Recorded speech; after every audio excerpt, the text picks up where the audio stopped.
देखिए पहला क्वेश्चन जो आपका बता रहे हैं और जितने भी क्वेश्चन हम कराने वाले हैं ना सभी क्वेश्चन इंपॉर्टेंट हैं, इसलिए ध्यान से आपको पढ़ना है। तो ये पहला क्वेश्चन है, जीपीएस का पूर्ण रूप क्या है। तो जीपीएस का जो फुल फॉर्म होता है ग्लोबल पोजिशनिंग सिस्टम होता है, मतलब ये स्थिति को बता देता है कि आप कहाँ पर हैं। अगला देखिएगा, रासायनिक ऊर्जा को विद्युत ऊर्जा में चेंज करता है, तो वह बैटरी है। कौन चेंज करता है? तो जो बैटरी है रासायनिक ऊर्जा को विद्युत ऊर्जा में चेंज करता है। नेक्स्ट देखिएगा, चालक के विभवांतर को बनाए रखने में मदद करती है सेल या बैटरी। कौन सा? सेल या बैटरी करती है। अगला क्वेश्चन है आपका, ये वेरी वेरी इंपॉर्टेंट है। नेक्स्ट देखिए, केवल इलेक्ट्रॉनों की गति होती है तो धातु चालकों में, किसमें होती है इलेक्ट्रॉनों की गति? तो जो धातु चालक होते हैं उसमें इलेक्ट्रॉनों की गति होती है। अगला देखिए, जैसे नेक्स्ट, प्रकाश बल्ब का फिलामेंट बनाने के लिए उपयोग किया जाता है टंगस्टन का उपयोग करते हैं। किसका उपयोग करते हैं? टंगस्टन का उपयोग करते हैं। क्या बनाने के लिए? प्रकाश बल्ब का फिलामेंट बनाने के लिए टंगस्टन का उपयोग करते हैं। अगला क्वेश्चन देखिएगा, देखिए स्ट्रीट लाइट में, किसमें? स्ट्रीट लाइट में जो है हम जो प्रयोग करते हैं, ये क्वेश्चन देखिए इंपॉर्टेंट क्वेश्चन है। एक क्वेश्चन क्या कहता है, स्ट्रीट लाइट में बल्बों को किसमें जोड़ते हैं? समानांतर क्रम में जोड़ते हैं। नेक्स्ट देखिए, समानांतर क्रम में जोड़ने से क्या होता है, करंट का मान ज़्यादा हो जाता है। अगर हम प्रतिरोध को समानांतर क्रम, जैसे समानांतर क्रम में जोड़ते हैं तो प्रतिरोध कम होता है। क्या होता है? प्रतिरोध कम होता है, लेकिन धारा का मान ज़्यादा हो जाता है। नेक्स्ट देखिएगा, विद्युत बल्ब का जो सूत्र है आमतौर पर टंगस्टन का बना होता है। तो टंगस्टन का क्यों बनाते हैं? क्योंकि इसकी उच्च प्रतिरोधकता होती है और गलनांक के कारण क्या होता है, प्रतिरोधकता उच्च होती है और निम्न गलनांक होती है। अगला क्वेश्चन देखिए, देखिए अगला क्वेश्चन क्या है, एक आदर्श ट्रांसमीटर में क्या होता है? तो कुंडलों में प्रतिरोध नहीं होता है, क्रोड में किसी प्रकार की हानि नहीं होती है और क्रोड में अनंत पारगम्यता होती है। नेक्स्ट, ट्रांसफार्मर का मूल अवयव नहीं है। क्या नहीं है? परस्पर अभिवाह है। ट्रांसफार्मर का जो मूल अवयव क्या नहीं है? तो परस्पर जो अभिवाह है यह ट्रांसफार्मर का मूल अवयव नहीं है। नेक्स्ट क्वेश्चन देखिएगा, धारा एवं वोल्टेज दोनों को रूपांतरित करता है ट्रांसफार्मर। क्या करता है? तो धारा और वोल्टेज दोनों को जो रूपांतरित करता है ट्रांसफार्मर रूपांतरित करता है। नेक्स्ट क्वेश्चन देखिएगा, अगला क्वेश्चन, बिजली की मोटर रूपांतरित होती है विद्युत ऊर्जा को यांत्रिक ऊर्जा में। जो क्या दोस्तों, जो विद्युत बिजली की जो मोटर है विद्युत ऊर्जा को यांत्रिक ऊर्जा में रूपांतरित करती है। नेक्स्ट क्वेश्चन देखिएगा, एसी को डीसी में बदलता है कौन? तो रेक्टिफायर द्वारा जो है, क्या है? रेक्टिफायर द्वारा जो है एसी को डीसी में बदलता है। नेक्स्ट क्वेश्चन देखिएगा, विभव की कील से विद्युत उपकरण की रचना संरक्षित होती है वृद्धि संरक्षण। अगला क्वेश्चन देखिएगा, देखिए नेक्स्ट क्वेश्चन है, विद्युत धारा के मापन हेतु प्रयोग किया जाता है एमीटर का प्रयोग करते हैं। किसका प्रयोग करते हैं? एमीटर का प्रयोग करते हैं विद्युत धारा के मापन हेतु। अगला क्वेश्चन देखिए, विद्युत धारा के ताप प्रभाव पर आधारित होती है विद्युत हीटर। क्या होती है? विद्युत धारा के ताप प्रभाव पर जो आधारित होती है विद्युत हीटर आधारित होती है। वेरी वेरी इंपॉर्टेंट क्वेश्चन है। नेक्स्ट देखिएगा, यदि प्रतिरोध बढ़ता है तो विद्युत धारा कम हो जाता है। क्या होता है? यदि प्रतिरोध जो है, क्या है, यदि प्रतिरोध बढ़ता है तो धारा का मान क्या होता है? तो धारा का मान जो आपका कम हो जाता है। अगला क्वेश्चन देखिएगा, नेक्स्ट क्वेश्चन है, आर बराबर जो होता है ना, देखिए अगर हम समानांतर क्रम में जोड़ते हैं तो कुल प्रतिरोध आर बराबर 1/r1 + 1/r2 + 1/r3। कब होता है? जब हम समानांतर में जोड़ते हैं। किसमें जोड़ते हैं? जब संयोजन जो है समानांतर में होता है। नेक्स्ट क्वेश्चन देखिए अगला क्वेश्चन क्या है, दो बल्बों में से एक दूसरे की तुलना में अधिक चमकता है तो इसमें प्रतिरोध क्या होगा? तो जो बल्ब जो है, जो बल्ब धीमा जलता है उसमें प्रतिरोध उच्च होगा। नेक्स्ट, यदि दो प्रतिरोधों में समान विभवांतर मौजूद है तो वो क्या होंगे? अगर विभवांतर समान है तो समानांतर क्रम में जुड़े होंगे। क्या होंगे? अगर विभवांतर समान है तो वो समानांतर क्रम में क्या होते हैं? जुड़े होते हैं। नेक्स्ट क्वेश्चन देखिए, जब दो या दो से अधिक प्रतिरोधकों को एक समान दो बिंदुओं के बीच जोड़ा जाता है तो वो समानांतर होते हैं। कैसे होते हैं? समानांतर होते हैं। नेक्स्ट क्वेश्चन देखिएगा, प्रतिरोधकता की एसआई इकाई क्या है? ओम मीटर। क्या है? तो प्रतिरोधकता, जो प्रतिरोध है आपका उसकी एसआई यूनिट क्या है? तो उसकी एसआई यूनिट है आपका ओम मीटर। देखिए प्रतिरोध की एसआई यूनिट ओम है, धारा का एम्पियर का, बल का न्यूटन है, शक्ति का वाट है। तो सभी मात्रक आपको याद रहनी चाहिए। नेक्स्ट क्वेश्चन देखिएगा, यदि एक परिपथ के माध्यम से विभवांतर और धारा को दुगनी कर रहे हैं तो प्रतिरोध क्या हो जाएगा? तो देखिए फी बराबर होता है IR होता है। अगर हम देखिए, अब ध्यान से यहीं पर समझना है आपको, क्वेश्चन क्या है, विभवांतर और धारा को दुगना कर रहे हैं तो प्रतिरोध क्या होगा? तो V बराबर होता है IR। अगर हम धारा को दुगना कर रहे हैं और विभवांतर को दुगना कर रहे हैं तो 2 से 2 तो कट जाएगा, तो मतलब प्रतिरोध का मान क्या रहेगा? समान रहेगा। नेक्स्ट, उच्चतम प्रतिरोधकता किसमें होती है? एबोनाइट में। किसमें? एबोनाइट में जो है उच्चतम प्रतिरोधकता होती है। अगला क्वेश्चन, एक पदार्थ में प्रतिरोधकता का मान शून्य होने पर पदार्थ क्या होगा? अति चालक होगा पदार्थ। देखिए, अगर प्रतिरोध का मान शून्य है तो मतलब क्या है, वो बहुत ज़्यादा चालक, हाँ अति चालकता है उसमें, क्योंकि उसमें प्रतिरोध है ही नहीं। नेक्स्ट, निम्न प्रतिरोधकता होती है नाइक्रोम में होती है। देखिए, तांबा की जो प्रतिरोध मात्रा है 1.69 × 10⁻⁻8 ओम मीटर है। नेक्स्ट, एक कंडक्टर का प्रतिरोध सीधे अनुपातिक होता है लंबाई के। नेक्स्ट, अत्यधिक प्रतिरोध वाले चालक को क्या कहते हैं? तो प्रतिरोधक कहते हैं। क्या कहते हैं? अत्यधिक प्रतिरोध वाले चालक को प्रतिरोधक कहते हैं। नेक्स्ट, अगला क्वेश्चन देखिएगा, अगर किसी चालक का प्रतिरोध आधा कर दिया जाए तो इसका ऊष्मीय प्रभाव क्या होगा? आधा हो जाएगा। क्या होगा? ऊष्मीय प्रभाव आधा हो जाएगा। नेक्स्ट क्वेश्चन देखिए, किसी विद्युत सर्किट के दो बिंदुओं के मध्य एक इकाई आवेश के स्थानांतरण में जो कार्य होता है उसको कहते हैं विभवांतर कहते हैं। नेक्स्ट देखिए, एक चालक में प्रवाहित विद्युत धारा और विभवांतर के बीच जो संबंध है तो क्या है दोस्तों? R बराबर होता है V/I। ये धारा और क्या होता है, जो प्रतिरोध होता है विभवांतर और धारा के अनुपात के बराबर होता है। देखिए, विभवांतर के समानुपाती होता है धारा, तो धारा होता है विभवांतर के समानुपाती होता है। अगर विभवांतर बढ़ाओगे तो धारा का मान बढ़ते जाएगा। नेक्स्ट क्वेश्चन देखिएगा, विद्युत की बेहतर सुचालक है तो वो आपका चांदी। हाँ, वेरी वेरी इंपॉर्टेंट क्वेश्चन है। क्या दोस्तों? वेरी वेरी इंपॉर्टेंट क्वेश्चन है कि विद्युत की जो बेहतर चालक है वो आपका चांदी है। नेक्स्ट क्वेश्चन देखिए, हाँ अगला क्वेश्चन, 5 ओम प्रतिरोध वाले एक परिपथ में यदि धारा में वृद्धि होती है तो वोल्टेज क्या होगा? वोल्टेज बढ़ जाता है। नेक्स्ट, विद्युत का सुचालक है तो तांबा, उसको हम बोलते हैं कापर। कापर जो है ना विद्युत का सुचालक है और कापर का परमाणु क्रमांक है 29 है। और जो कापर आता है सिक्का धातु में आता है। सिक्का धातु में कौन कौन आते हैं? कापर, चांदी, सोना, ये क्या है? तो ये सभी जो है सिक्का धातु, और सिक्का धातु जो है समूह 11 को बोलते हैं सिक्का धातु। चलिए अगले क्वेश्चन पर चलते हैं। देखिए नेक्स्ट क्या है, निम्न के अलावा अधातु विद्युत की कुचालक होते हैं। ग्रेफाइट क्या है? किसके अलावा जो धातु हैं विद्युत के कुचालक होते हैं? तो ग्रेफाइट के अलावा। देखिए, जितने भी अधातु होते हैं वो कुचालक होते हैं, लेकिन ग्रेफाइट भी अधातु है। ग्रेफाइट किसका प्रूफ है? तो कार्बन का प्रूफ है। अधातु है लेकिन ये क्या है? सुचालक है। नेक्स्ट क्वेश्चन देखिएगा, किसी तार में प्रवाहित होने वाली मात्रा तार के सिरों के मध्य के विभवांतर के समानुपाती होते हैं, इसको बोलते हैं ओम नियम। क्या बोलते हैं? ओम नियम। नेक्स्ट, चार्ज के प्रवाह के रूप में होते हैं AC और DC होते हैं। क्या होते हैं? चार्ज के प्रवाह के रूप में जो है AC और DC होते हैं। नेक्स्ट क्वेश्चन देखिएगा, अगला, धारा प्रवाह को सुचालक के प्रतिरोध से संबंध करने वाले नियम को कहते हैं जूल नियम। क्या कहते हैं? जूल नियम कहते हैं। अगला क्वेश्चन देखिए, नेक्स्ट क्वेश्चन, वोल्टेज को स्थिर रखते हुए यदि अधिक लैंपों को एक श्रेणी परिपथ में जोड़ा जाता है तो परिपथ में कुल जो धारा होगा वो घट जाएगा। क्या होगा? धारा का मान घट जाएगा। देखिए, जो ओम नियम है उसके अनुसार होता है V बराबर होता है IR, मतलब जो विभवांतर है धारा और प्रतिरोध के गुणनफल के बराबर होता है। नेक्स्ट, इलेक्ट्रिक वायर हेतु अंतर्राष्ट्रीय रंग कोड के अनुसार न्यूट्रल वायर दर्शाता है नीला। जो न्यूट्रल वायर होता है वो आपका क्या दर्शाता है? तो नीला रंग दर्शाता है। नेक्स्ट देखिए क्वेश्चन, विद्युतीय घटक संयोजी तार सेल और प्लग कुंजी किससे जुड़े होते हैं? तो विद्युत परिपथ से जुड़े होते हैं। देखिए, जो धारा है ना आपका, धारा जो I है, धारा को क्या कहते हैं? जो करंट, जो बिजली प्रवाहित होती है उसको बोलते हैं आवेश प्रवाह की दर को बोलते हैं धारा। क्या बोलते हैं धारा को? तो धारा का परिभाषा है आवेश प्रवाह की दर को बोलते हैं धारा। अगला प्रश्न नेक्स्ट देखिएगा, देखिए नेक्स्ट, विद्युत कनेक्शन होते हैं तो 2 प्रकार के होते हैं। जो विद्युत कनेक्शन होते हैं कितने प्रकार के होते हैं? 2 प्रकार के। नेक्स्ट, एक बंद विद्युत परिपथ में वोल्टेज एवं दिष्ट धारा का अनुपात क्या होगा? स्थिर रहता है। क्या रहता है? वोल्टेज और दिष्ट धारा का अनुपात स्थिर रहता है। नेक्स्ट, रासायनिक ऊर्जा को विद्युत ऊर्जा में बदलता है बैटरी। जो आपका बैटरी है ना वो रासायनिक ऊर्जा को विद्युत ऊर्जा में बदलता है। नेक्स्ट क्वेश्चन देखिए, इलेक्ट्रिक बल्ब में भरने हेतु प्रयोग किया जाता है आर्गन का प्रयोग करते हैं और नाइट्रोजन का प्रयोग करते हैं। क्या करते हैं? आर्गन और नाइट्रोजन का प्रयोग करते हैं। चलिए अगला क्वेश्चन देखिएगा। देखिए, वेरी वेरी इंपॉर्टेंट क्वेश्चन है। हाँ, नेक्स्ट क्वेश्चन देखिए, किसी परिपथ में विद्युत प्रवाह संभव है तो इलेक्ट्रॉन की गति द्वारा, किसी द्वारा?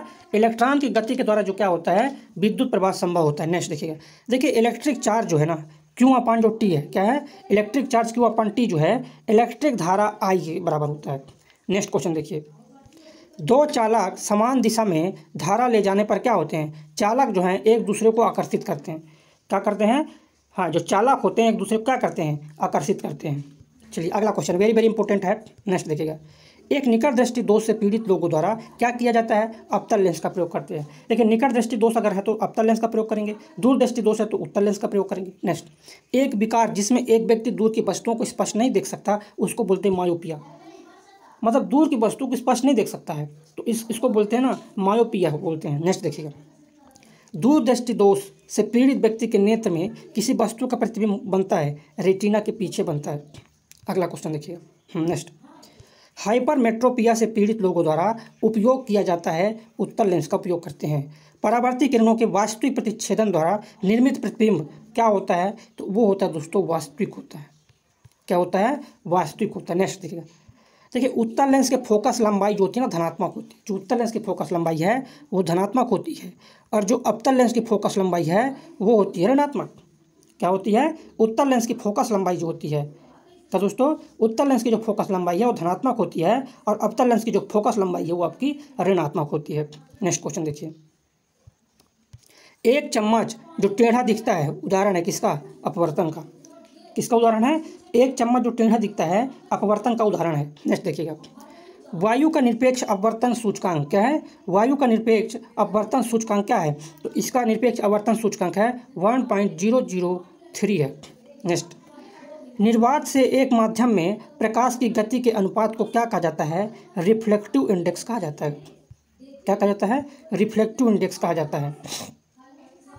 नेक्स्ट, किसी भी माध्यम का पूर्ण अपवर्तनांक सूचकांक हमेशा क्या होता है, ये होता है 1 से अधिक होता है। क्या होता है, 1 से अधिक होता है। नेक्स्ट देखिए, अगला क्वेश्चन, जब प्रकाश की किरण एक सघन माध्यम से विरल माध्यम में जाती है तो यह झुकती है किधर, अभिलंब से दूर और तीव्र गति की ओर। हाँ देखिए क्या होता है, जब जो प्रकाश की किरण सघन से विरल में जाएगी तो अभिलंब से दूर जाएगी और उसकी जो गति है ना वो गति बढ़ जाती है। जब विरल, हाँ जब सघन से विरल में जाती है तो गति बढ़ेगी, लेकिन जब विरल से सघन में आती है तो अभिलंब क्या है ना, हाँ अभिलंब क्या है, दूर नहीं जाती, अभिलंब पास आती है और गति क्या होता है, कम हो जाता है। नेक्स्ट, किसी माध्यम में क्या है, किसी माध्यम में प्रकाश किरणों के झुकाव को क्या कहते हैं, अपवर्तक कहते हैं। क्या कहते हैं, अपवर्तन कहते हैं। नेक्स्ट देखिएगा, अगला क्वेश्चन देखिए, दर्पण की प्रतिबिंबित सतह पर स्थित है तो ध्रुव और पोल है। क्या है, दर्पण की जो प्रतिबिंब सतह पर है ध्रुव और पोल है। नेक्स्ट देखिएगा, एक दर्पण के वक्रता की फोकस लंबाई और त्रिज्या के बीच संबंध r बराबर 2f है। क्या है, r बराबर है आपका 2f है। नेक्स्ट देखिए, अगला प्रश्न, किसी गोलाकार दर्पण की फोकस जो दूरी होती है इसकी वक्रता त्रिज्या की आधी होती है। क्या होती है, फोकस दूरी, तो वक्रता त्रिज्या की आधी होती है। नेक्स्ट, एक अभिसरण दर्पण किसको बोलते हैं, तो अभिसरण बोलते हैं अवतल दर्पण को। देखिए अभिसरण अवतल दर्पण को, है ना, तो ये चीज़ याद रखिएगा। नेक्स्ट, सभी दूरियों को किससे मापते हैं, दर्पण के ध्रुव से। जो दूरियां होती हैं दर्पण में तो ध्रुव किससे मापते हैं, दर्पण के ध्रुव से मापते हैं दूरियों को। नेक्स्ट क्वेश्चन देखिए, वह दर्पण जो हमेशा वस्तु की ऐसी छवि निर्मित करता है जो आभासी बड़ी और समान आकार में होती है उसको बोलते हैं समतल दर्पण। नेक्स्ट, एक वक्री दर्पण जिसमें परिवर्तन सतह अंदर की ओर होता है। क्या होता है, जो परिवर्तन सतह अंदर की ओर होता है उसको बोलते हैं अवतल।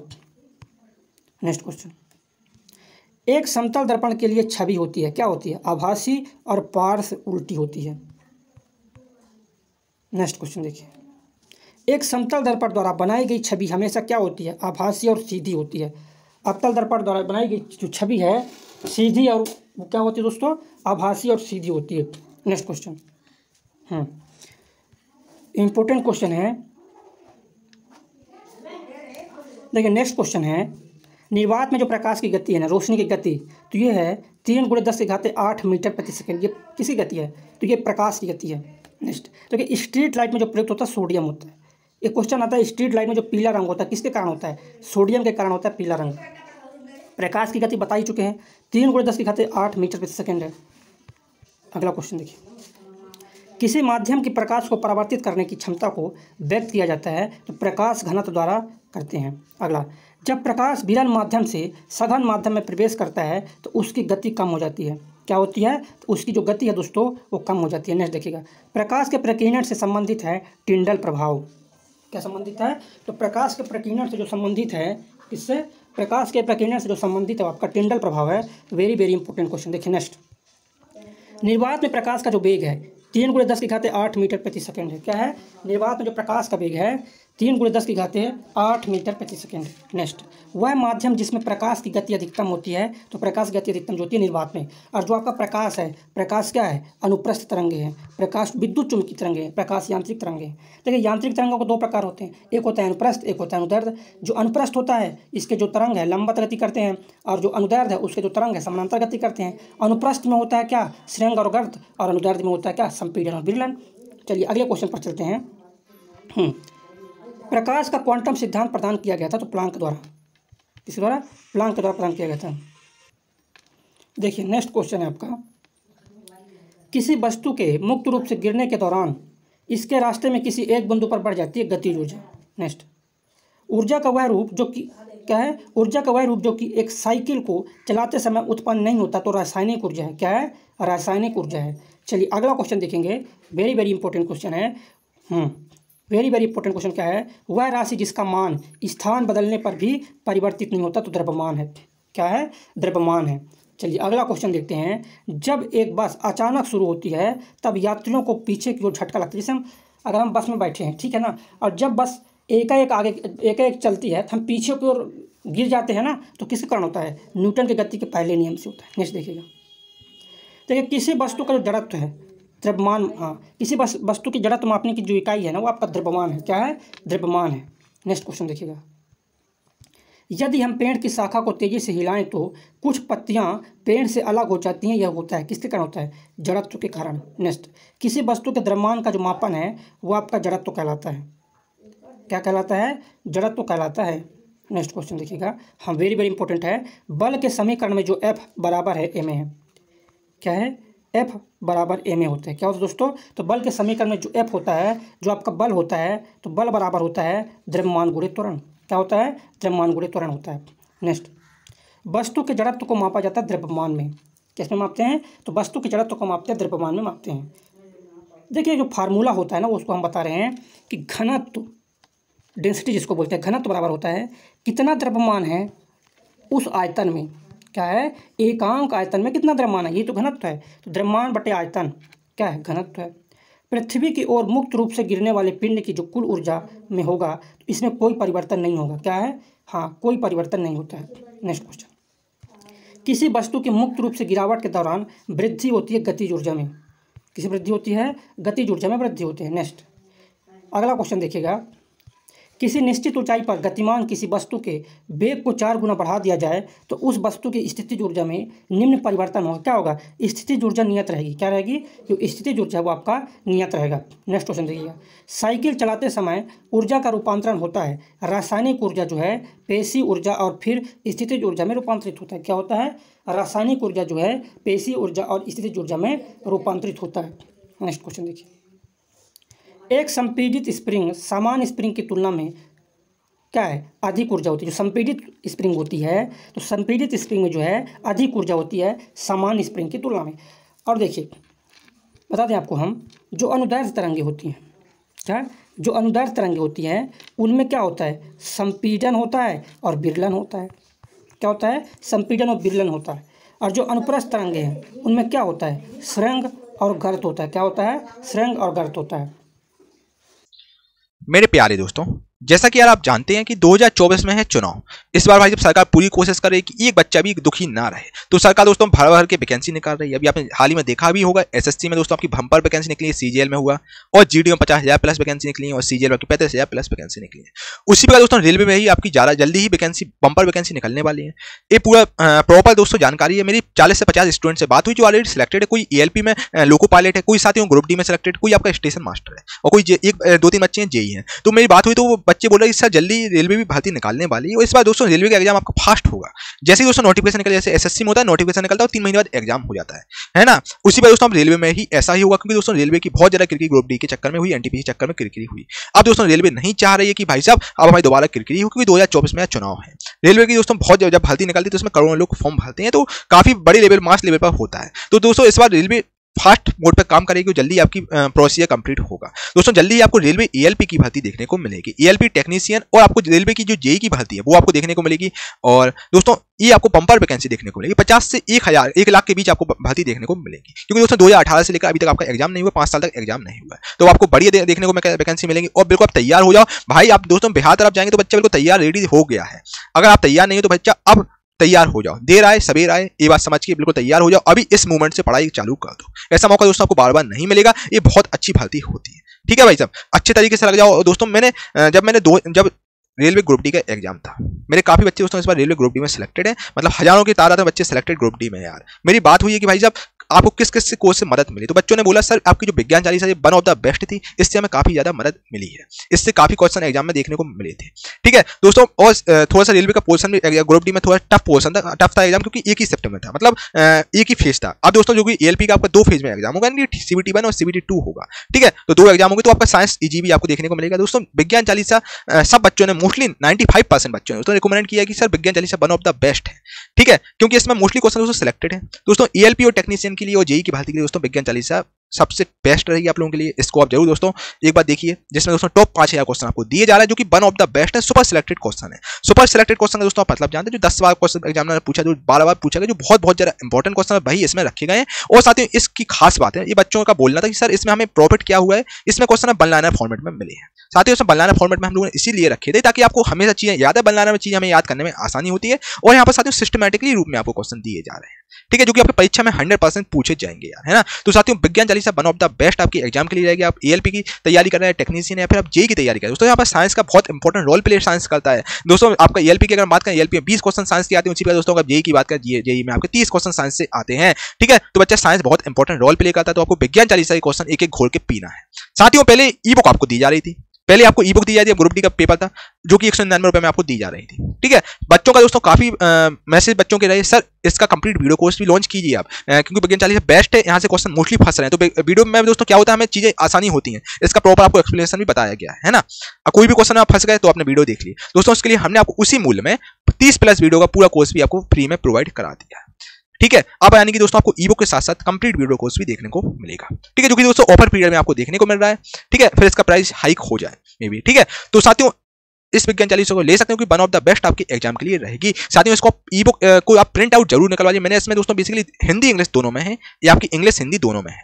ठीक है, एक आपका दोस्तों बुक फॉर्मेट में आपको मिलेगा, जिसको आप प्रिंट आउट करवाइए, और दोस्तों रोज सुबह उठ के रोज सुबह अपना डिसिप्लिन दोस्तों चीजें कीजिए। आप डिसिप्लिन में आपका करें तभी आपको यार तरक्की मिलेगी। रोज सुबह 1 घंटे दोस्तों विज्ञान चालीसा क्वेश्चन जरूर रटो, है ना। साइंस के दोस्तों क्यों आपको याद नहीं होता, साइंस दोस्तों आप एक एक क्वेश्चन रट लो यार, फिर साला कहाँ ही क्वेश्चन बाहर जाएगा। आपको 5-6 क्वेश्चन ही तो करने हैं यार, 5-6 क्वेश्चन ही रटने में दिक्कत हो रही है आपको, तो हो गई यार भाई बात।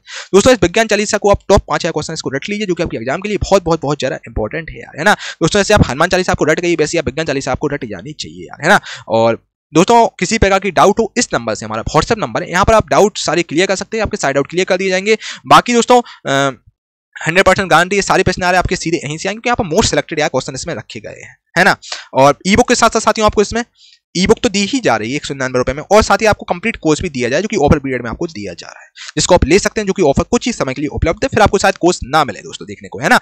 तो दोस्तों बाकी मैं डिस्क्रिप्शन में लिंक डाल दूं गुरुकुल प्लस ऑफिशियल ऐप का। गुरुकुल प्लस ऑफिशियल ऐप है जहां पर आपको विज्ञान चालीसा कंप्लीट मिलेगी, कंप्लीट ई बुक और कंप्लीट कोर्स आपको देखने को मिलेगा। ठीक है, तो चलिए भाई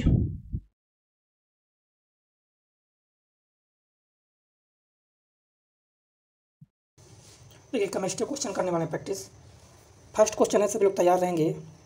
देखिए सभी एसिड के लिए आम तत्व जो अम्ल होते हैं उसमें क्या रहता है अनिवार्य रूप से, तो अम्ल में जो रहता है हाइड्रोजन रहता है, हाइड्रोजन होगा ही होगा अम्ल में। देखिए प्रबल अम्ल के विलयन में क्या होते हैं, तो ज़्यादातर आयन होते हैं। जो प्रबल अम्ल होते हैं उनके जो विलयन है उनमें ज़्यादातर क्या होते हैं, आयन होते हैं। नेक्स्ट क्वेश्चन देखिएगा, पेट्रोलियम के परिष्करण में सल्फर और अन्य यौगिकों को हटाने के लिए प्रयोग किया जाता है, क्या प्रयोग करते हैं, सल्फ्यूरिक अम्ल का प्रयोग करते हैं। किसका प्रयोग करते हैं, तो सल्फ्यूरिक अम्ल का प्रयोग किया जाता है। नेक्स्ट क्वेश्चन देखिएगा, देखिए अगला क्वेश्चन, कॉपर सल्फेट का जलीय विलयन।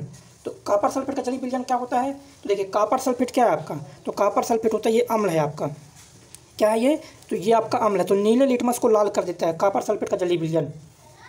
और एक चीज़ बता दिए आपको, जितने भी धातु ऑक्साइड हैं, क्या जितने भी धातु ऑक्साइड हैं ये क्षारीय बनाते हैं, क्या बनाते हैं, जितने भी धातु के ऑक्साइड हैं ये क्षारीय बनाते हैं, और जितने भी अधातु के जो ऑक्साइड हैं ये क्या बनाते हैं, तो ये आपके अम्लीय बनाते हैं।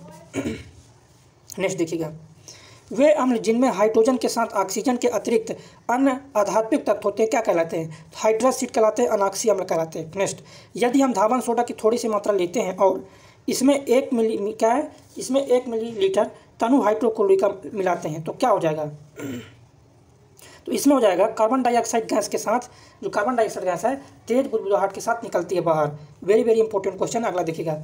देखिए, एक सांद्र अम्लों को तनु करने के लिए क्या करते हैं, तो सांद्र अम्ल को अगर तनु करना है तो पानी में सांद्र अम्ल धीरे धीरे डालना चाहिए। देखिए, सोना को घोला जा सकता है तो एक्वा रेजी में, किसमें, सोना को एक्वा रेजी में घोल सकते हैं। नेक्स्ट, इथेनॉल को इथेन में परिवर्तित करने के लिए डिहाइड्रेटिंग एजेंट के रूप में उपयोग किया जाता है, किसका, सांद्र सल्फ्यूरिक अम्ल का उपयोग करते हैं। चलिए अगला क्वेश्चन देखिएगा। देखिए नेक्स्ट क्वेश्चन, सांद्र नाइट्रिक अम्ल और हाइड्रोक्लोरिक अम्ल का जो 1:3 के अनुपात जब मिश्रण करते हैं एक्वा रेजिया बनता है। और एसिटिक अम्ल जो पानी में घुलने पर क्या प्रदान करता है, H+ आयन। जितने भी अम्ल होते हैं पानी में घुलने पर H+ आयन प्रदान करते हैं, और जितने भी क्षार होते हैं पानी पर घुलने पर OH- आयन प्रदान करते हैं। अगला क्वेश्चन देखिएगा। देखिए, धातु ऑक्साइडों से अपक्रिया कर लवण और जल प्रदान करते हैं, क्या करते हैं, जो धातु ऑक्साइड हैं, धातु ऑक्साइड से अपक्रिया कर लवण और जल प्रदान करते हैं। तो अम्ल, क्या, अम्ल जो होते हैं ना, लवण और जल, जैसे धातु से जब क्रिया करेंगे, कौन, अम्ल, धातु ऑक्साइड से क्रिया करेंगे अम्ल तो लवण और जल बनाते हैं। नेक्स्ट क्वेश्चन देखिएगा।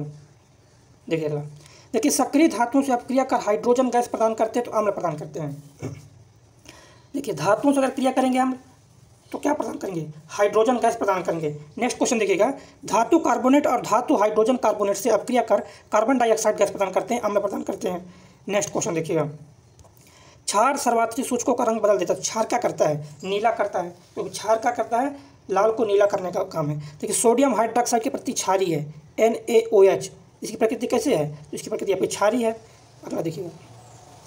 देखिए हाँ, क्वेश्चन नेक्स्ट देखिएगा, अम्ल से प्रतिक्रिया करके लवण और जल का निर्माण करते हैं कौन, धात्विक ऑक्साइड करते हैं। किसका निर्माण करते हैं, लवण और जल का निर्माण करते हैं। अगर देखिए, वह यौगिक जो अम्ल के साथ प्रतिक्रिया करके जल व लवण देता है तो क्षार है ये। देखिए, क्षार स्वाद में कड़वा होता है और छूने में क्या होता है, हाँ, छूने में मुलायम होते हैं, तो कौन होते हैं, क्षार। अगला क्वेश्चन देखिएगा। देखिए, एक उदासीन अपक्रिया को लिखा जाता है, कैसे लिखते हैं, उदासीन अपक्रिया को लिखते हैं क्षार + अम्ल बराबर लवण और जल, ये उदासीन अपक्रिया होता है। देखिए, एक चीज़ आप बताते हैं, अगर धातु के साथ अम्ल अपक्रिया करता है, धातु के साथ अम्ल, तो ये क्या प्रदान करेगा, तो ये आपका देगा दोस्तों, आपको बताते हैं लवण और हाइड्रोजन गैस। अगर धातु के साथ अम्ल अपक्रिया करे, और यहीं पर हम लिखते हैं धातु ऑक्साइड के साथ अगर अम्ल क्रिया करता है, धातु ऑक्साइड के साथ, तो लवण और पानी बनाता है। नेक्स्ट देखिएगा, धातुएं अम्लों के साथ अपक्रिया उत्पन्न करती हैं तो लवण और जल। जब धातु जो हैं अम्ल के साथ अपक्रिया करती हैं तो लवण और जल बनाती है ना, तो ये चीज़ आपको याद रखनी चाहिए। नेक्स्ट देखिए, अगला question very very important question है। देखिए, मैग्नीशियम सल्फेट है, अम्लीय लवण है। मैग्नीशियम क्या है, देखिए मैग्नीशियम आपका क्या है, धातु है, और जो धातु के ऑक्साइड क्या बनाते हैं, धातु के ऑक्साइड हो गए। देखिए, यहाँ पर मैग्नीशियम सल्फेट की बात कर रहा है, ऑक्साइड अगर बोलता, मैग्नीशियम तो क्या है, धातु है, मैग्नीशियम के जो ऑक्साइड बनेंगे वो आपके क्षारीय बनेंगे, लेकिन यहाँ सल्फेट की बात कर रहा है तो अम्लीय लवण है। नेक्स्ट, सोडियम क्लोराइड एक लवण है जो बनाता है क्या तेज अम्ल और तेज क्षार से। कैसे बनता है सोडियम क्लोराइड, तेज अम्ल और तेज क्षार से बनता है। नेक्स्ट, NaCl किसका सूत्र है, तो नमक का सूत्र है ये। अगला क्वेश्चन, बर्फ को पिघलाना, क्या है, बर्फ को पिघलाने के लिए प्रयोग किया जाता है, नमक का प्रयोग करते हैं अगर हम बर्फ को पिघलाना है तो। नेक्स्ट देखिएगा, जब एक एसिड धातु, क्या है, जब एक एसिड धातु ऑक्साइड के साथ क्रिया करता है तो उत्पन्न किस उत्पाद के रूप में क्या बनता है, कहने का मतलब ये है, जब एक एसिड जो है धातु ऑक्साइड के साथ, क्या, एसिड जो है धातु ऑक्साइड के साथ अपक्रिया करेगा तो क्या बनेगा, लवण और जल बनाता है। क्या बनाएगा, लवण और जल बनाएगा। नेक्स्ट देखिएगा, हाँ, अगला क्वेश्चन है नेक्स्ट, वेरी वेरी इंपॉर्टेंट, क्या है, साधारण नमक के विलयन के निर्माण के लिए सोडियम हाइड्रोक्साइड अपक्रिया करता है तो हाइड्रोक्लोरिक अम्ल के साथ।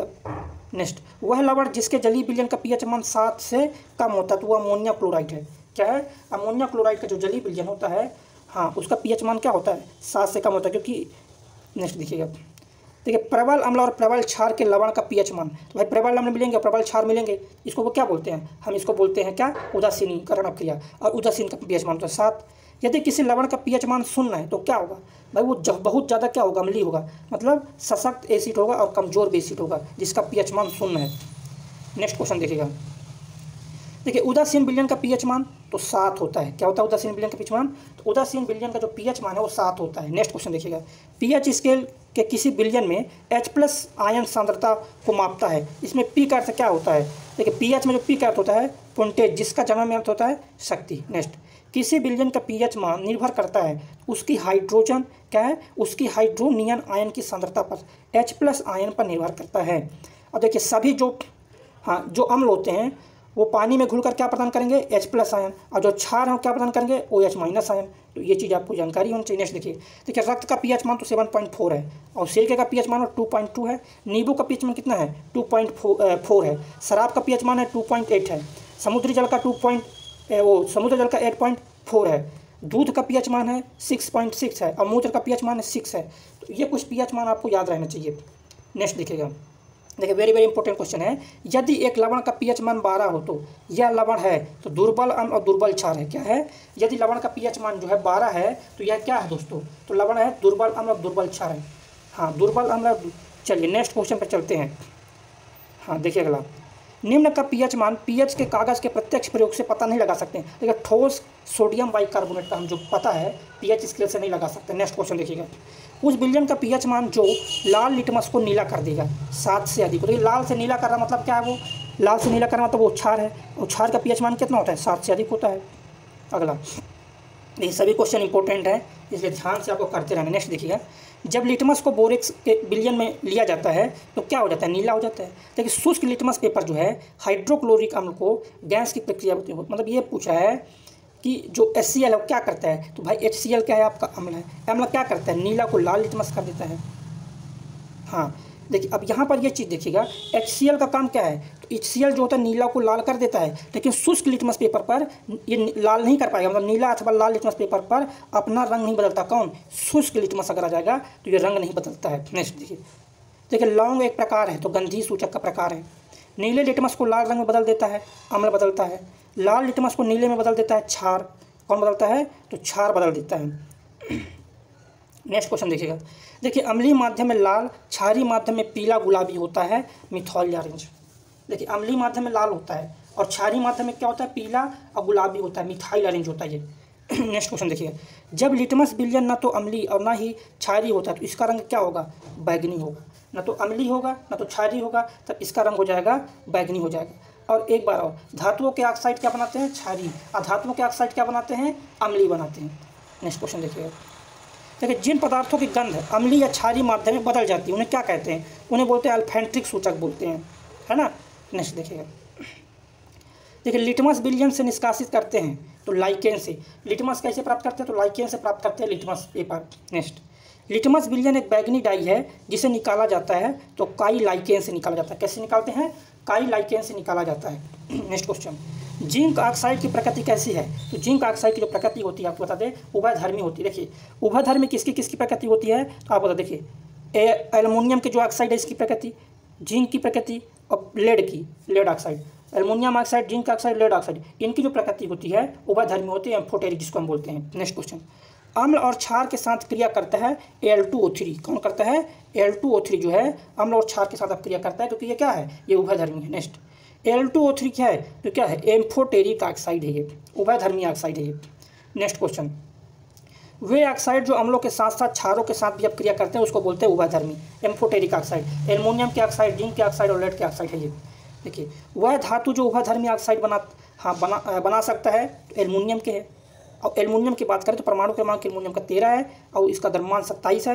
एल्युमिनियम जो है ना 13वें ग्रुप में आता है, बोरान फैमिली का ये मेंबर है एल्युमिनियम। नेक्स्ट क्वेश्चन देखिए, देखिए सभी क्वेश्चन इंपॉर्टेंट है तो प्रैक्टिस करना है आपको। देखिए आधुनिक आवर्त सारणी का वह वर्ग जिसमें पूर्ण आवरण वाले संयोजी इलेक्ट्रॉन और रासायनिक रूप से अक्रिय तत्व हैं, तो 18 में, किसमें? समूह नंबर 18 में जो है अक्रिय तत्व है। क्या है? समूह नंबर 18 में अक्रिय तत्व है। नेक्स्ट क्वेश्चन देखिएगा, देखिए अगला क्वेश्चन, वह तत्व जिसके 2 सबसे बाहरी सेल अधूरे होते हैं वो क्या कहलाते हैं? संक्रमण तत्व कहलाते हैं।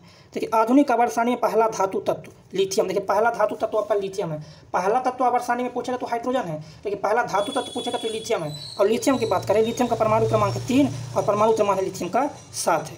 नेक्स्ट क्वेश्चन देखिए, देखिए आधुनिक आवर्त सारणी के समान ग्रुप समूह से संबंध तत्वों के अणु में क्या होती है, अगर उनकी ग्रुपिंग समान है, वो एक ही ग्रुप के हैं, तो उनमें समान इलेक्ट्रॉन संख्या होगी। इसमें बाएं कक्षा में समान इलेक्ट्रॉन संख्या, इसका मतलब उसकी संयोजकता बराबर होगी। अगर वो एक ही ग्रुप के हैं, एक ही समूह के हैं, तो उनकी संयोजकता जो है एक जैसी होगी। चलिए अगले क्वेश्चन पर चलते हैं। देखिए नेक्स्ट क्वेश्चन क्या है, वेरी वेरी इंपॉर्टेंट। आधुनिक आवर्त सारणी में नोबल गैस को कहाँ रखा गया, समूह 18 में। इसी को बोलते हैं जीरो ग्रुप समूह। समूह 18 में नोबल गैस को रखा गया, इसको बोलते हैं अक्रिय गैस, बोलते हैं निष्क्रिय गैस बोलते हैं इसको। नेक्स्ट, यदि किसी तत्व के नाभिक में 12 प्रोटॉन हो तो संबंधित है, तो ये 12 प्रोटॉन किस में होता है, तो मैग्नीशियम में होते हैं। और मैग्नीशियम किस में आता है, समूह 2 में आता है ना। तो 12 प्रोटॉन किस में आएगा, समूह 2 में। कैसे ज्ञात करेंगे, देखिए परमाणु क्रमांक 12 है तो कैसे भरेंगे, 2 और फिर 8, फिर लास्ट में बचेगा 2। देखिए लास्ट में 2 आ रहा है तो समूह 2 में आ जाएंगे। देखिए एक्टिनाइडों की परमाणु संख्या, तो एक्टिनाइड जो होते हैं 90 से 103 जो होते हैं एक्टिनाइड होते हैं, और 59 से लेकर जो 73 तक होते हैं क्या होते हैं, लेंथेनाइड होते हैं। तो ये चीज़ें आपको मतलब एकदम रटी रहनी चाहिए ना। हाँ 59 से 73। नेक्स्ट देखिएगा, देखिए क्षारीय धातुओं को आवर्त सारणी में रखा गया कहाँ पर, पहले समूह में। देखिए पहले समूह में रखा गया क्षारीय धातुओं को, दूसरे समूह में रखा गया क्षारीय मृदा धातुओं को। नेक्स्ट, तो ये आपको याद रहना चाहिए। नेक्स्ट देखिएगा, वेरी वेरी इंपॉर्टेंट है। देखिए आधुनिक आवर्त तालिका में मौजूद है, देखिए आधुनिक आवर्त तालिका में 18 समूह है, 7 आवर्त है। एक तत्व का परमाणु क्रमांक 17 है, तो वह क्या है, हाइड्रोजन गैस है। देखिए 17 किसका है, 17 जो है आपका क्लोरीन का। क्लोरीन किस में आता है, तो हाइड्रोजन फैमिली में आता है। हाइड्रोजन फैमिली में कौन कौन आते हैं, हाइड्रोजन में आते हैं फ्लोरीन, क्लोरीन, ब्रोमीन, आयोडीन, एस्टेटिन, है ना, ये सब आते हैं। नेक्स्ट देखिएगा, आधुनिक आवर्त सारणी में धातुओं को रखते हैं तो बाईं ओर, जितने भी धातु हैं उनको बाईं ओर रखा गया, और जितने भी अधातु हैं उनको क्या है, दाईं ओर रखा गया।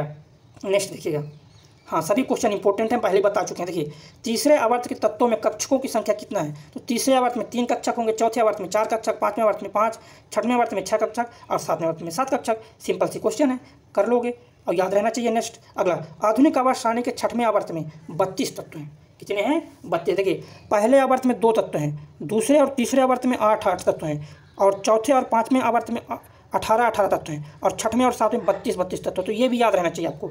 नेक्स्ट देखिएगा, वेरी वेरी इंपॉर्टेंट क्वेश्चन। आधुनिक आवर्त सारणी में वह आवर्त जिसमें अधातुओं की संख्या अधिकतम है, दूसरे आवर्त में अधिकतम अधातुओं की है, अधिकतम अधातु हैं जो, हाँ सर्वाधिक अधातु दूसरे में है। कौन कौन, देखिए कार्बन, नाइट्रोजन, ऑक्सीजन, फ्लोरीन, मतलब क्या है दोस्तों, सबसे ज़्यादा इसी में है। नेक्स्ट, परमाणु क्रमांक 57 वाला तत्व किससे संबंधित है, परमाणु क्रमांक 57 किसका है, हाँ चलिए बताइए। तो परमाणु क्रमांक 57 है लेंथेनियम का है, जो डी ब्लॉक से रिलेटेड है। डी ब्लॉक में कितने तत्व आते हैं, 40 तत्व डी ब्लॉक में आते हैं आपके। एफ ब्लॉक में कितने आते हैं, 28 तत्व आते हैं एफ ब्लॉक में। नेक्स्ट क्वेश्चन देखिए, आधुनिक आवर्त सारणी में आवर्त 1 और 7 में शामिल नहीं है तो उपधातु। देखिए पहले आवर्त में कोई उपधातु नहीं है, और 7वें आवर्त में भी कोई उपधातु नहीं है। नेक्स्ट क्वेश्चन देखिए, देखिए अगला क्वेश्चन, आधुनिक आवर्त सारणी के वर्ग 1 के तत्वों को क्या कहते हैं, तो वर्ग 1 के तत्वों को बोलते हैं क्षार धातुएं। जो वर्ग 1 हैं इनको बोलते हैं क्षार धातुएं, वर्ग 2 को बोलते हैं क्षारीय मृदक। नेक्स्ट, आधुनिक आवर्त सारणी के समूह 18 के मूल तत्वों को क्या कहा जाता है, उसको बोलते हैं निष्क्रिय गैस। हाँ समूह 18 के जो मूल तत्व हैं उसको बोलते हैं निष्क्रिय गैस बोलते हैं। नेक्स्ट, पंक्ति में एक ओर से दूसरी ओर जाने पर तत्वों के संयोजी इलेक्ट्रॉन में क्या होती है, तो संयोजी इलेक्ट्रॉन में वृद्धि होती है। नेक्स्ट क्वेश्चन देखिएगा, देखिए लेंथेनाइड और एक्टेनाइड एफ ब्लॉक से रिलेटेड है, और लेंथेनाइड में 14 तत्व हैं और एक्टिनाइड में भी 14 तत्व हैं। एफ ब्लॉक में टोटल तत्वों की संख्या जो है आपका 28 है। नेक्स्ट देखिएगा अगला क्वेश्चन, देखिए आधुनिक आवर्त सारणी के चौथे आवर्त में, देखिए चौथे आवर्त में कितने हैं, 2 उपधातु हैं। कितने उपधातु हैं, 2 उपधातु हैं चौथे आवर्त में। देखिएगा ध्यान समझिएगा आप, पहले आवर्त, दूसरे आवर्त, तीसरे, चौथे, 5वें, 6वें, 7वें। देखिए पहले आवर्त में कोई भी उपधातु नहीं है। अब दूसरे आवर्त में क्या है, 1 उपधातु है। तीसरे में क्या है, 1 उपधातु। चौथे और 5वें में 2 उपधातु हैं। 6वें में कितने हैं, 6वें में आपका 1 है। 7वें में 0 है। कहने का मतलब पहले आवर्त में, हाँ ध्यान समझिएगा, देखिए पहले आवर्त में और 7वें आवर्त में कोई भी उपधातु नहीं है। बाकी दूसरे में 1 है, तीसरे आवर्त में 1 है, चौथे और 5वें में 2 हैं। चलिए नेक्स्ट देखिए, परमाणु क्रमांक, हाँ परमाणु संख्या 56 वाला तत्व किससे संबंधित है, तो ये गलत है। परमाणु क्रमांक 56 वाला जो, हाँ 56 वाला, हाँ बिल्कुल सही है, हाँ देखिएगा परमाणु क्रमांक 56 वाला तत्व किससे है, तो एस ब्लॉक से रिलेटेड है। किससे रिलेटेड है, हाँ एस ब्लॉक से रिलेटेड है। और परमाणु क्रमांक 56 किसका है, तो ये आता दोस्तों बैरियम का। किसका है, 56 बैरियम का है, और बैरियम जो है दोस्तों समूह दूसरे में आता है। नेक्स्ट, परमाणु संख्या 58 वाला लेंथेनाइट श्रृंखला का तत्व है, तो 58 किसका है, सीरियम का है। किसका दोस्तों, सीरियम का है, हाँ सीरियम का 58 आपका। नेक्स्ट, आवर्त सारणी में पहला तत्व तो हाइड्रोजन है, पहला तत्व पूछेगा तो हाइड्रोजन, और पहला धातु तत्व पूछेगा तो पहला धातु तत्व है आपका लिथियम। नेक्स्ट, आवर्त सारणी के समूह एक में मौजूद एकमात्र अधातु हाइड्रोजन।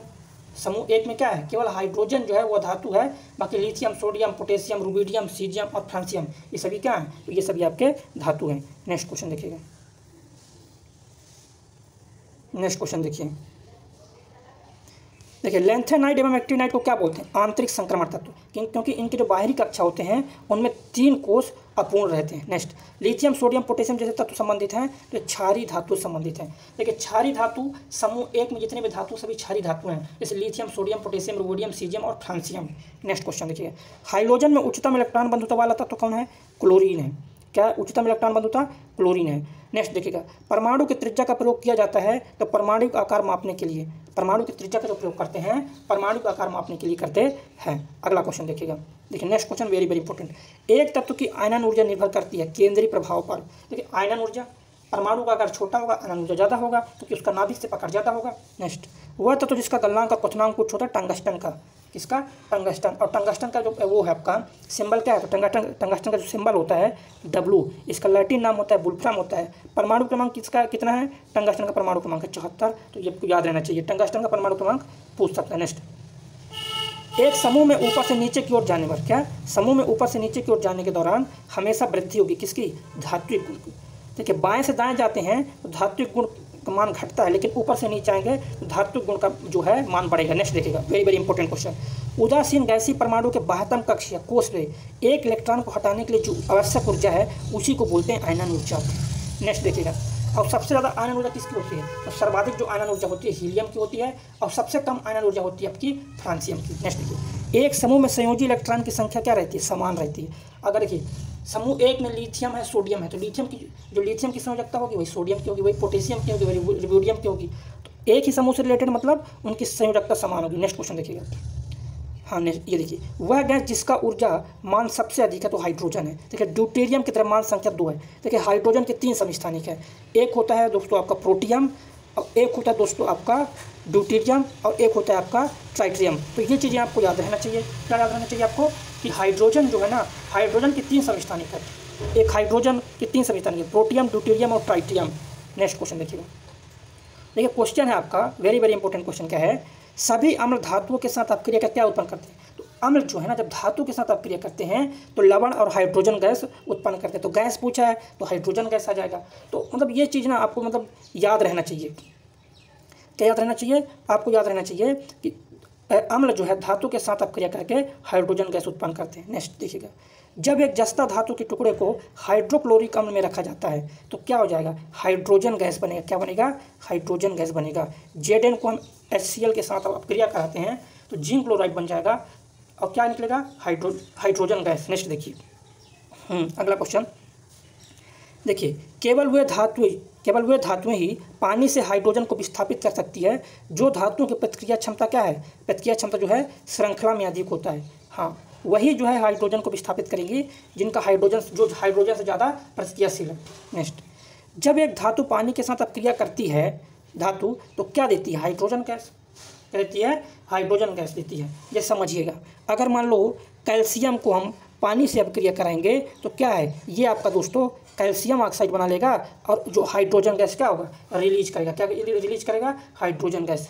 ये चीज़ समझ, हाँ। अब जितने भी क्वेश्चन हम एक्स्ट्रा फैक्ट बता रहे हैं क्वेश्चन के अलावा वो आपको याद रहना चाहिए, मतलब याद रहना चाहिए, क्योंकि वेरी वेरी इंपॉर्टेंट क्वेश्चन है दोस्तों। देखिए अगला क्वेश्चन है, जब एक धातु पानी के साथ अपक्रिया करती है धातु तो हाइड्रोजन गैस। नेक्स्ट, जल की स्थायी कठोरता दूर करने के लिए हम क्या उपयोग करते हैं, धावन सोडा का उपयोग करते हैं। नेक्स्ट, O2 का आणविक द्रव्यमान कितना है, तो 32 है। देखिए ऑक्सीजन का द्रव्यमान है 16, और 2 ऑक्सीजन हो गए तो द्रव्यमान कितना हो गया, 32। नेक्स्ट, सीमेंट का मुख्य घटक क्या है, सिलिका डाइऑक्साइड है, सीमेंट का मुख्य घटक। नेक्स्ट क्वेश्चन देखिए, ऑक्सीजन के एक अणु में होता है तो दोहरा सहसंयोजन बंद होता है। क्या होता है, दोहरा संयोजन बंद। ऐसा इसलिए होता है क्योंकि ऑक्सीजन की संयोजकता 2 है, इसलिए दोहरा संयोजन बंद होता है। देखिए नाइट्रोजन है, नाइट्रोजन एक धातु है। क्या है नाइट्रोजन, तो नाइट्रोजन एक धातु है। नाइट्रोजन का परमाणु क्रमांक है 7 और परमाणु द्रव्यमान है 14। नमस्कार मेरे प्यारे दोस्तों, अगर अभी तक आपने विज्ञान चालीसा नहीं लिए तो साथियों विज्ञान चालीसा ले सकते हो कि वन ऑफ द बेस्ट आपके एग्जाम के लिए रहेगी। साथियों ELP और टेक्नीशियन और जेई वालों के दोस्तों ये चालीसा बलिदान साबित होगी। दोस्तों इसमें टॉप 5000 क्वेश्चन जो कि आपके एग्जाम के लिए बहुत बहुत ज्यादा इंपॉर्टेंट है। दोस्तों इन क्वेश्चनों ने ग्रुप डी में तहलका मचाया था, अब आपके ईएलपी और टेक्नीशियन और आपकी जेई में बिल्कुल तहलका मचाएंगे। दोस्तों में बहुत ज्यादा सर्वर सिलेक्टेड क्वेश्चन जो आपके एग्जाम में लगातार बार बार क्वेश्चन पूछे जाते हैं, और ये चैप्टर वाइज दोस्तों क्वेश्चन आपको मिलेंगे इसमें chapter wise one liner format में, जो मार्केट में अवेलेबल नहीं है। दोस्तों परीक्षा जो कि आपको 100% पूछे जाएंगे, बहुत बहुत ज्यादा इंपॉर्टेंट क्वेश्चन है जो कि आपके परीक्षा में 100% पूछे जाएंगे, ठीक है। और 100% गारंटी साथियों सारे प्रश्न आपके यहीं से पूछे जाएंगे, क्योंकि साथियों इसमें वही क्वेश्चन रखे हैं जो बहुत ज्यादा इंपॉर्टेंट है, जो लगातार एग्जाम में बार बार पूछ रहा है, वही क्वेश्चन दोस्तों इसमें रखे गए हैं, ठीक है। तो इसको आप ले सकते हो कि वन ऑफ द बेस्ट आपके एग्जाम के लिए रहेगी। साथियों इसके अलावा इसका आपको इसका पीडीएफ दिया जाएगा, इंग्लिश हिंदी दोनों में अपलोड है, आपका इंग्लिश हिंदी दोनों में मिलेगा। एक आपका बुक फॉर्मेट रहेगा, लगभग 130 पेज रहेंगे, इसको आप डाउनलोड कर सकते हैं। एक आपका मोबाइल फॉर्मेट में, इसको आप मोबाइल पर पढ़ सकते हैं, बाकी इंग्लिश फॉर्मेट में है। और बाकी साथियों इसके अलावा कंप्लीट कोर्स भी इसका विज्ञान चालीसा का आपको कंप्लीट वीडियो सॉल्यूशन भी दिया जाएगा, जिसमें लगभग 30 से ज्यादा आपको वीडियो सॉल्यूशन है, ठीक है। इसमें कंप्लीट आपको वीडियो भी विज्ञान चालीसा का दिया जा रहा है, जो कि पहले आपको पीडीएफ दी जा रही थी, अब आपको साथियों बिल्कुल ऑफर पीरियड में आपको 30+ वीडियो भी दी जा रही हैं, ठीक है। इसको आप ले सकते हैं और कंप्लीट वीडियो भी आपको मिलेगा। अगर कोई किसी क्वेश्चन में आपको समझ में नहीं आया तो आपको वीडियो के माध्यम से आप देख सकते हैं, ठीक है। और किसी प्रकार का डाउट हो इस नंबर से आप संपर्क कर लीजिए, आपके सारे डाउट बच्चे क्लियर कर दिए जाएंगे। मेरी सलाह मानो बच्चे, ये बहुत ज्यादा इंपॉर्टेंट आपकी विज्ञान चालीसा एग्जाम के लिए रहेगी। इसके क्वेश्चन आपको बिल्कुल रटे जाने चाहिए कि घोल के पी जाइए, जैसे आपको हनुमान चालीसा रटे गई, वैसे विज्ञान चालीसा दोस्तों आपको रटे जानी चाहिए। बहुत ज्यादा इंपॉर्टेंट है, रेलवे ईएलपी टेक्नीशियन जेई के लिए ये वरदान साबित है। बाकी एसएससी सीजीएल सीएचएसएल के लिए इंपॉर्टेंट, क्योंकि साइंस आपकी वही है, ठीक है। बाकी साथियों किसी प्रकार का डाउट हो इस नंबर से आप संपर्क कर लीजिए, आपके सारे डाउट बच्चे क्लियर कर दिए जाएंगे, तो इसको आप ले सकते हैं। और बाकी साथियों एसएससी और रेलवे का एग्जाम पैक भी हम लोगों ने लॉन्च किया है, जो कि आपको जिसमें आपके 10,000 से ज्यादा टेस्ट, लगभग 14,000 के आसपास टेस्ट अपलोड हो गए, अभी और अपलोड होने दोस्तों 5-6 हजार टेस्ट और अपलोड होने हैं, ठीक है। और इसमें आपको बहुत सारे दोस्तों टेस्ट है, इसमें आपको ऑल ओवर इंडिया एनालिसिस के हिसाब से करवाया जाएगा, आपको ऑल ओवर इंडिया अपन रैंक का पता लगा लेंगे। बाकी साथियों 300 से ज्यादा इसमें फ्री टेस्ट भी अवेलेबल है, इसको आप अटेम्प्ट कीजिए, बिल्कुल फ्री ऑफ कॉस्ट है अवेलेबल, तो अटेम्प्ट कीजिए, क्या दिक्कत है ना। अच्छा लगे तो वही ये वाला ले लीजिएगा। और जो कि दोस्तों केवल आपको 499 रुपये में दिया जा रहा है, ऑफर पीरियड में आपको 499 टेस्ट सीरीज दी जा रही है, 1 साल की वैलिडिटी के साथ दी जा रही है। इसमें सारे प्रीवियस क्वेश्चन सब कुछ आपको यहाँ पर उपलब्ध है, तो इसको आप ले सकते हो कि टॉपर्स ने बनाया है इस टेस्ट सीरीज, ठीक है। और बाकी इसका भी डिस्क्रिप्शन में लिंक डाल दूंगा, आप डाउनलोड कर लीजिएगा। बाकी साथियों अगर अभी तक आपने गुरुकुल प्लस की ऑफिशियल ऐप को डाउनलोड नहीं किया तो गुरुकुल प्लस की ऑफिशियल ऐप को डाउनलोड कर लीजिए, जहां पर साथियों क्लास का आपको पीडीएफ वगैरह मिलेंगी, अपडेटेड कंटेंट मिलेगा यहाँ पर दोस्तों, टेस्ट सीरीज हुई, ईबुक हुई, डेली कोई, ये सब आपको यहाँ पर बिल्कुल मिलेगा। और भी बहुत सारी करंट अफेयर की पीडीएफ वगैरह भी आपको यहाँ पर मिल जाएगा करेगी। तो डिस्क्रिप्शन में लिंक डाल दूंगा गुरुकुल प्लस ऑफिशियल ऐप की, उसको आप जरूर डाउनलोड कर लीजिएगा, ठीक है भाई। और साथियों मेरी रिकमेंड करिए, मेरी बात मानिए तो विज्ञान Chalisa one of the best आपके एग्जाम के लिए रही, इसको आप जरूर ले लीजिएगा। और काफी टॉपर्स ने इसको रिकमेंड किया है, ठीक है। चलिए भाई स्टार्ट करते हैं क्लास।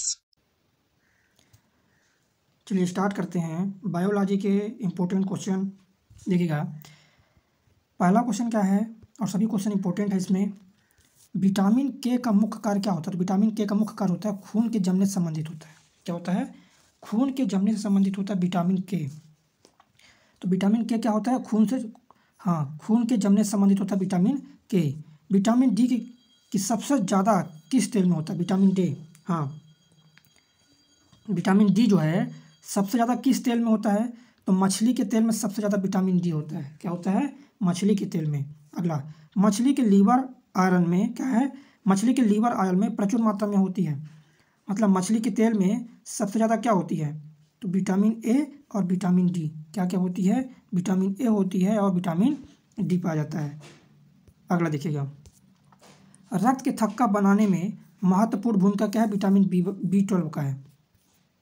किसके लिए? रक्त का थक्का बनाने के लिए विटामिन B12 उत्तरदायी होता है। चलिए अगला क्वेश्चन देखिएगा।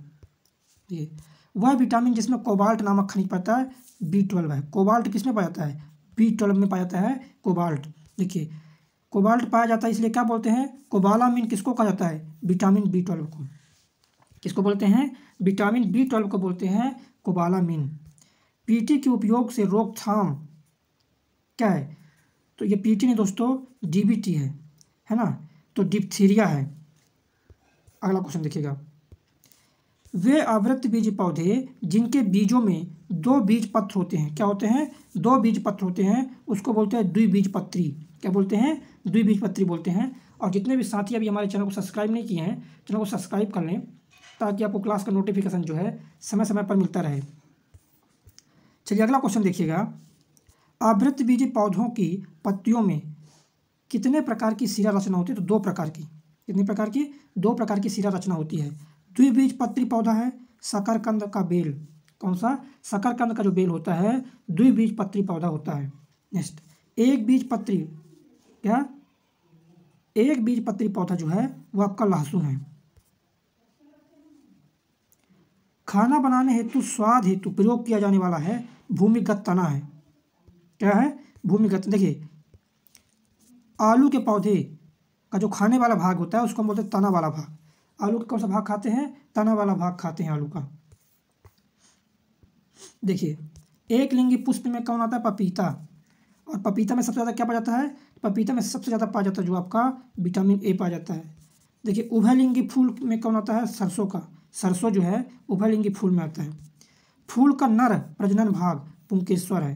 क्या है? फूल का नर प्रजनन जो भाग है पुंकेश्वर है। और जयांग क्या है? मादा प्रजनन भाग जो है वो आपका जयांग है। नेक्स्ट, पौधे के बीज में एक खाद्य भंडार के रूप में कार्य करता है तो कौन? बीज पत्र। कौन कार्य करता है? बीज पत्र। नेक्स्ट, टमाटर क्या है? टमाटर एक फल है। क्या है टमाटर? तो टमाटर एक क्या दोस्तों? टमाटर एक फल है। नेक्स्ट, फलीदार पौधा है तो मटर। कौन है? जो आपका मटर है वो क्या है? फलीदार पौधा है। अगला क्वेश्चन देखिए, प्रकाश संश्लेषण के दौरान बने उत्पाद क्या कहलाते हैं? तो ग्लूकोज, जल और ऑक्सीजन। इसके दौरान प्रकाश संश्लेषण के दौरान बने उत्पाद क्या कहलाते हैं? ग्लूकोज, जल और ऑक्सीजन कहलाते हैं। चलिए अगला क्वेश्चन देखिए, वह प्रक्रिया जो कार्बन डाइऑक्साइड वातावरण से हटाती है। प्रकाश संश्लेषण। प्रकाश संश्लेषण का कार्य क्या है?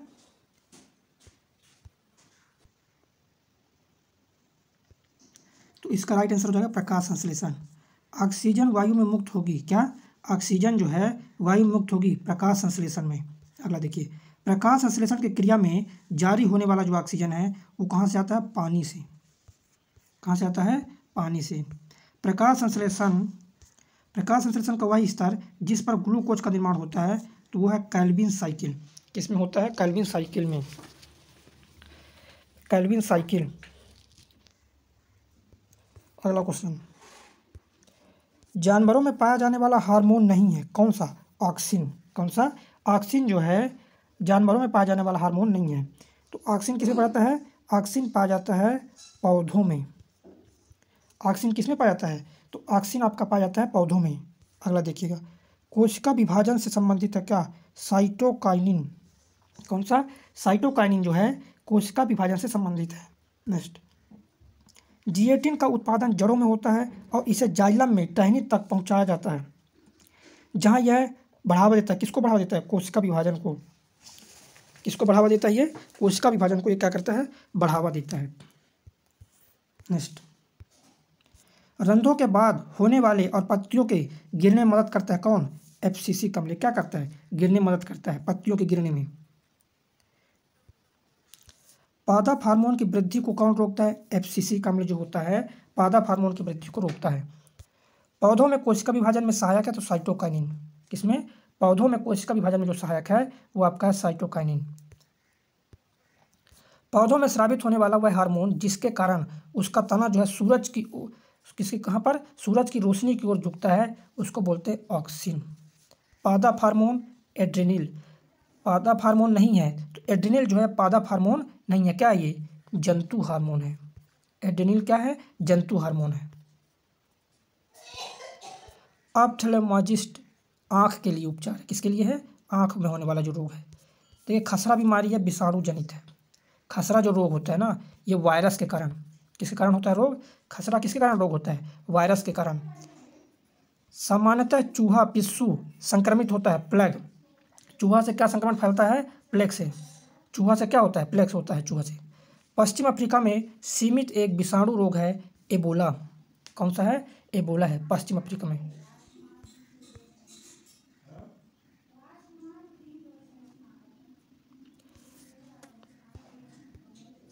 एंजियोप्लास्टी से उपचार किया जाता है हृदय रोग। किससे? एंजियोप्लास्टी से। एंजियोप्लास्टी से किसका उपचार होता है? हृदय रोग का उपचार होता है।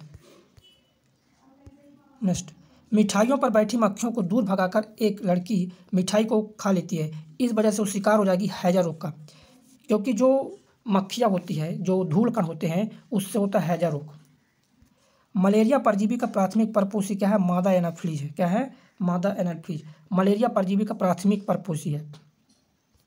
वह बीमारी जो सामान्यतः मच्छरों द्वारा फैलती है मलेरिया रोग है। एड्स रोग विषाणु जनित है। नेक्स्ट, एक यौन संचरित जानलेवा बीमारी है एड्स रोग। एड्स रोग क्या है? जानलेवा बीमारी है।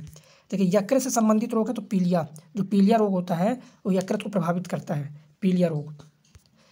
रक्त में यूरिया अम्ल की अधिकता का लक्षण क्या है? गठिया। जब गठिया रोग होता है तो जो रक्त होता है उसमें यूरिया की मात्रा क्या हो जाता है? यूरिया की मात्रा बढ़ जाता है।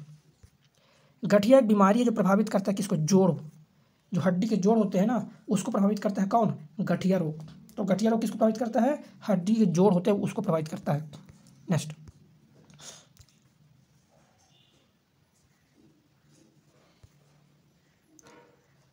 अगला देखिएगा, मनुष्यों में रोग संचरित करने वाले कीटों को बोलते हैं रोगाणुवाहक। क्या बोलते हैं? रोगाणुवाहक। इसी को बोलते हैं वेक्टर। जो कीट क्या करते हैं? रोग का संचरण करते हैं। क्या करते हैं? रोग संचारित करते हैं, उसको बोलते हैं रोगाणुवाहक। क्या बोलते हैं? रोगाणुवाहक बोलते हैं, या इसी को बोलते हैं वेक्टर। इन्फ्लुएंजा रोग संक्रामक का काम करते। देखो इन्फ्लुएंजा रोग है ना, ये संक्रामक रोग है। क्या है? संक्रामक रोग है। वेरी वेरी इंपॉर्टेंट है। देखिए नेक्स्ट, सामान्यतः कम इंसुलिन स्राव का परिणाम क्या होता है? मधुमेह रोग। इंसुलिन का स्राव अगर कम हो रहा है तो मधुमेह रोग हो जाएगा। जल से भय का लक्षण क्या है? रेबीज रोग। रेबीज रोग जब होता है ना तो जो पानी है उससे डर लगता है। किससे? जो जल होता है, पानी होता है, उससे क्या होता है? उससे डर लगने जाता है। नेक्स्ट, प्रोटीन की कमी से होने वाला रोग होता है क्वार्सियोरकर। कौन सा रोग होता है? प्रोटीन की कमी से। प्रोटीन की कमी से रोग होता है क्वार्सियोरकर रोग होता है। नेक्स्ट देखिए, फलिकम, विटामिन B12 और लोहा की कमी के कारण क्या होता है? रक्त अल्पता रोग होता है। देखिए फलिकम और विटामिन B12, विटामिन B12 में क्या पाया जाता है? तो विटामिन जो B12 है इसमें आपका पाया जाता है कोबाल्ट। क्या पाया जाता है? कोबाल्ट पाया जाता है। और इसकी कमी से होता है रक्त अल्पता। रक्त की क्या हो जाती है? कमी हो जाती है। नेक्स्ट, डेंगू बुखार एक मच्छर जनित उष्णकटिबंधीय रोग है जो डेंगू विषाणु से होता है। इसे क्या कहा जाता है? हड्डी तोड़ बुखार बोलते हैं। क्या बोलते हैं इसको? हड्डी तोड़ बुखार बोलते हैं। नेक्स्ट, यदि कोई कैंसर से पीड़ित है तो उसे दिखाना चाहिए किसको? एंकोलॉजिस्ट को दिखाना चाहिए। देखिए कैंसर बीमारी का जो अध्ययन है ना, एंकोलॉजिस्ट होता है। तो जो एंकोलॉजिस्ट होते हैं उनको बोलते हैं कैंसर विशेषज्ञ बोलते हैं। नेक्स्ट, ल्यूकेमिया एक प्रकार का मानव रोग है जो कि सफ़ेद रक्त कोशिकाओं का कैंसर होता है। ल्यूकेमिया, ल्यूकेमिया क्या है? सफ़ेद रक्त का, हाँ सफ़ेद रक्त कोशिकाओं का कैंसर होता है। मानव शरीर में रक्त कोशिकाओं को प्रभावित करता है तो ल्यूकेमिया करता है। मानव शरीर में रक्त कोशिकाओं को प्रभावित कौन करता है? ल्यूकेमिया प्रभावित करता है। नेक्स्ट, जानवरों का एक तीव्र वायरल रोग जो मनुष्य में एक संक्रमित जानवर के काटने से फैलता है तो रेबीज है। हाइड्रोफोबिया होता है रेबीज के विषाणु के कारण। वेरी वेरी इंपॉर्टेंट क्वेश्चन है। तो जितने क्वेश्चन अपन कर रहे हैं ना सभी क्वेश्चन इंपॉर्टेंट है, तो ध्यान से प्रैक्टिस करते रहिएगा। नेक्स्ट, एड्स वायरस की मौजूदगी का पता लगाने के लिए एलिसा परीक्षण, क्या होता है? एलिसा परीक्षण करते हैं। इसे बोलते हैं एलिसा परीक्षण। देखिए हर्बल दवा जिसके द्वारा सफ़ेद दाग का इलाज होता है ल्यूकोसिस बोलते हैं। त्वचा की बीमारी को बोलते हैं ल्यूकोडर्मा। त्वचा की बीमारी क्या होती है? ल्यूकोडर्मा होती है। याद रखिएगा, वेरी इंपॉर्टेंट क्वेश्चन है। नेक्स्ट, भ्रूण के मस्तिष्क को नुकसान पहुंचाने वाला जीका वायरस जो होता है, भ्रूण जो बच्चा होता है ना घर में, उसके मस्तिष्क को कौन नुकसान पहुंचाता है? तो जीका वायरस पहुंचाता है। तो जीका वायरस को वहन कौन करता है? मच्छर द्वारा जीका वायरस फैलता है। किसके द्वारा? मच्छर के द्वारा। नेक्स्ट देखिए वेरी इंपॉर्टेंट, वायरस के कारण होने वाला संक्रामक रोग जो यकृत को प्रभावित करेगा तो हिपका है, हेपेटाइटिस बी है। हेपेटाइटिस ए होता है, हेपेटाइटिस बी होता है। तो यकृत को जो प्रभावित करता है हेपेटाइटिस बी है। सामान्यतः वायरस के रूप में वर्गीकृत नहीं किया जाता। कार्सिनोमा को हम वायरस के रूप में वर्गीकृत नहीं कर सकते हैं। देखिए बीमारी जो होता है ना, वायरस के कारण बीमारी होते हैं, बैक्टीरिया के कारण बीमारी होते हैं, कवक के कारण बीमारी होते हैं, शैवाल कारण, ये सभी कारण बीमारी होते हैं। और एक प्रोटोजोआ से होने वाले रोग हैं। नेक्स्ट, पशु का विषाणु जनित रोग है, क्या है? रिंडरपेस। रिंडरपेस क्या है? पशु में पाया जाता है बीमारी। नेक्स्ट देखिएगा, मच्छरों की विशेष जाति के काटने के कारण मलेरिया संचरण की खोज किसने किया, जिसको हम नोबेल पुरस्कार मिला है? रोनाल्ड रॉस ने खोज किया। रोनाल्ड रॉस ने बताया था कि क्या बताया था कि मच्छरों के काटने से मलेरिया होता है, और इसी खोज के लिए रोनाल्ड रॉस को नोबेल पुरस्कार प्रदान किया गया। देखिए HIV एक दूसरे में प्रसारित नहीं होता मच्छर के काटने से।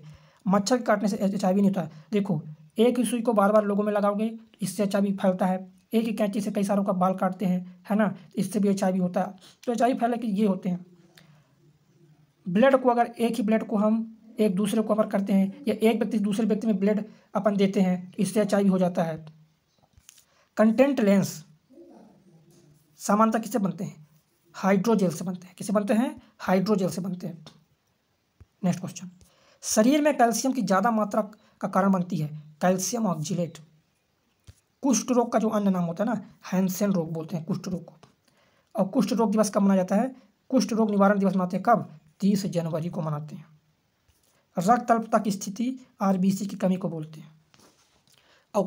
और रक्त का कैंसर किसको बोलते हैं? श्वेत रक्त कणिकाओं के कारण होता है रक्त का कैंसर। नेक्स्ट, पीला ज्वर फैलेगा किससे फैलता है? मादा मच्छर के काटने से। क्या फैलता है? पीला ज्वर। जो पीला ज्वर है आपका, देखिए पीला ज्वर है मादा मच्छर के काटने से क्या होता है? फैलता है। ये कौन? पीला ज्वर। नेक्स्ट देखिए, रोगों को फैलाने वाले कीट को हम वेक्टर बोलते हैं। ये इसी को हिंदी में बोलते हैं वाहक। जो रोगों को फैलाते हैं, किसको फैलाते हैं? जो रोगों को फैलाते हैं उसी को हम बोलते हैं क्या? वेक्टर बोलते हैं। उपदंश सिफिलिस रोग किसके कारण होता है? तो सिफिलिस रोग होता है किसके कारण? जीवाणु संबंधी रोग है। क्या है? जो आपका सिफिलिस है वो जीवाणु संबंधी रोग है। हीमोफीलिया एक उदाहरण है किसका? अनुवांशिक रोग का उदाहरण है हीमोफीलिया। नेक्स्ट, इबोला वायरस के रोगाणुओं के प्राकृतिक पोषक हैं चमगादड़। क्या है? प्राकृतिक पोषक कौन है? चमगादड़ है। देखिए एनाफ्लीज मच्छर क्या वहन करती है? मलेरिया रोग। एनाफ्लीज मच्छर के काटने से क्या होता है? मलेरिया रोग। नेक्स्ट, विश्व एड्स दिवस 1 दिसंबर को मनाया जाता है। अगला क्वेश्चन नंबर क्या है? 82। कैंसर के ऊतकों की जांच के लिए बायोप्सी जांच होती है। कौन सी जांच होती है? बायोप्सी जांच होती है। कैंसर के ऊतकों की जांच के लिए बायोप्सी, और कैंसर के उपचार के लिए ओंकोलॉजिस्ट के पास आप जाओगे, और कैंसर का अध्ययन कहते हैं ओंकोलॉजी। देखिए खसरा रोग, देखिए खसरा रोग जो है ना विषाणु जनित रोग है। क्या दोस्तों? तो खसरा रोग किससे होता है? विषाणु से होता है। मवेशियों के मुंह और पैरों के रोग होते हैं तो विषाणु के कारण होते हैं मुंह और पैरों के रोग। पश्चिम ब्लास्ट किसके लिए नैदानिक परीक्षण होता है? तो पश्चिम ब्लास्ट होता है HIV के लिए जांच होती है। क्या होती है? HIV के लिए जांच है ये। नेक्स्ट क्वेश्चन, देखिए ट्यूबरक्लोसिस के लिए मुख्यतः प्रयोग तो BCG का टीका। ट्यूबरक्लोसिस के लिए क्या लगता है? BCG का टीका लगता है। नेक्स्ट, BCG के टीके का इस्तेमाल किसके लिए करते हैं? तपेदिक के लिए। तपेदिक मतलब TB रोग के लिए। नेक्स्ट, तपेदिक बीमारी जो TB रोग है किसको प्रभावित करती है? तो फेफड़ा, जो शरीर में फेफड़ा होता है ना उसको प्रभावित करती है। कौन? TB रोग। ग्लूकोज की उच्च स्तर में उपस्थिति से क्या होता है? मधुमेह। ज़्यादा ग्लूकोज होगा ना तो ग्लूकोज का मात्रा बढ़ेगा तो मधुमेह रोग हो जाता है। लेकिन सिरोसिस रोग जो है ना, सिरोसिस रोग जो होता है ना जिगर को प्रभावित करता है। जिगर मतलब यकृत को प्रभावित करता है। अगला, सोते समय खर्राटे मारने से संबंधित बीमारी कौन है? स्लीप इप्नोमा ये होता है। देखिए सभी क्वेश्चन आप देख लीजिए, इंपॉर्टेंट है परीक्षा की दृष्टि से। देखिए जल में पाया जाने वाला मिथाइल मरकरी प्रदूषक से होता है। किस प्रदूषक से होता है? मिनीमाता। देखिए मिथाइल मरकरी का अगर प्रदूषक है तो आपको मिनीमाता रोग हो सकता है। ऑस्टियोपोरोसिस जो रोग होता है हड्डी संबंधित है। ऑस्टियोपोरोसिस, इस देखिए अस्थि लिखा ना यहाँ, अस्थि मतलब क्या होता है दोस्तों? हड्डी। तो ऑस्टियोपोरोसिस जो रोग होता है ना वो हड्डी से संबंधित, नाम से क्लियर है। देखिए फेफड़ों के सूजन आ जाता है ना निमोनिया रोग से। निमोनिया रोग खासकर बच्चों में होता है। किसमें होता है निमोनिया रोग? तो निमोनिया रोग जो होता है बच्चों में होता है। तो फेफड़ों के जो सूजन है निमोनिया रोग के कारण होता है। नेक्स्ट, कीमोथेरेपी पद्धति से उपचार किया जाता है कैंसर का। किसका उपचार करते हैं? कैंसर का उपचार करते हैं कीमोथेरेपी पद्धति से। नेक्स्ट, आयरन का सबसे प्रचुर स्रोत क्या है? हरी सब्जियां। क्या है? आयरन का सबसे प्रचुर स्रोत है हरी सब्जियां जो है आयरन का सबसे प्रचुर स्रोत है। नेक्स्ट, नियासिन की कमी के कारण क्या होता है? पेलाग्रा रोग होता है। किसकी कमी? नियासिन की कमी। नेक्स्ट, प्राकृतिक रूप से आंत में पाए जाने वाले जीवाणु निर्मित होते हैं विटामिन के कारण। और गले में क्या होती है? थायराइड ग्रंथि। राइबोफ्लोविन राइबोफ्लोविन क्या है? तो विटामिन है राइबोफ्लोविन। क्या है? विटामिन का नाम होता है राइबोफ्लोविन। मेरे प्यारे दोस्तों, जैसा कि यार आप जानते हैं कि 2024 में है चुनाव। इस बार भाई जब सरकार पूरी कोशिश कर रही है कि एक बच्चा भी दुखी ना रहे, तो सरकार दोस्तों भर भर के वैकेंसी निकाल रही है। अभी आपने हाल ही में देखा भी होगा, एसएससी में दोस्तों आपकी बम्पर वैकेंसी निकली है, सीजीएल में हुआ, और जीडी में 50,000 प्लस वैकेंसी निकली है, और सीजीएल में 35,000 प्लस वैकेंसी निकली है। उसी प्रकार दोस्तों रेलवे में ही आपकी ज्यादा जल्दी ही वैकेंसी बम्पर वैकेंसी निकलने वाली है। ये पूरा प्रॉपर दोस्तों जानकारी है। मेरी 40 से 50 स्टूडेंट से बात हुई जो ऑलरेडी सिलेक्टेड है। कोई ईएलपी में लोको पायलट है, कोई साथियों ग्रुप डी में सिलेक्टेड, कोई आपका स्टेशन मास्टर है, और कोई एक 2-3 बच्चे हैं जेई हैं। तो मेरी बात हुई तो वो बच्चे बोल रहे हैं सर जल्दी रेलवे भी भर्ती निकालने वाली है, और इस बार दोस्तों रेलवे का एग्जाम आपका फास्ट होगा।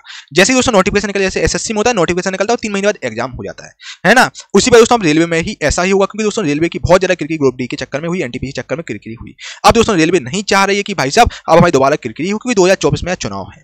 रेलवे की दोस्तों बहुत जब भर्ती निकलती है तो उसमें करोड़ों लोग फॉर्म भरते हैं, तो काफी बड़े लेवल मास लेवल पर होता है। तो दोस्तों इस बार रेलवे फास्ट मोड पे काम करेगी, जल्दी आपकी प्रोसीजर कंप्लीट होगा। दोस्तों जल्दी आपको रेलवे ईएलपी की भर्ती देखने को मिलेगी, ईएलपी टेक्नीशियन, और आपको रेलवे की जो जेई की भर्ती है वो आपको देखने को मिलेगी।